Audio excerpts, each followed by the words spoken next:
যখন লোহা আবিষ্কার হলো তখন বনের কোনো গাছ ভয় পেল না। যখন সেই লোহা দিয়ে কুড়োল বানানো হলো তখনও বনের কোনো গাছ ভয় পেল না।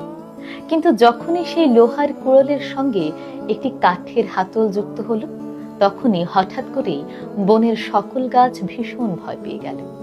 ঠিক সেই মুহূর্তে ছোট একটি গাছ বড় গাছকে জিজ্ঞেস করলো, আচ্ছা, যখন লোহা আবিষ্কার হলো তখনও তোমরা ভয় পেলে না, যখন কুড়োল বানানো হলো তখনও তোমরা ভয় পেলে না, তাহলে সেই কাঠের হাতল যুক্ত হওয়ার পরেই হঠাৎ করে কেন ভয় পেলে?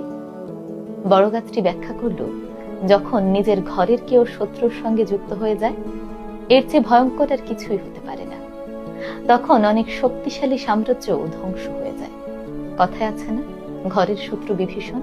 ঘরের আপন লোক যখন শত্রুর সঙ্গে হাত মেলায় তখন সেই শত্রুদের মোকাবেলা করা ভীষণ কঠিন হয়ে পড়ে, তাই না?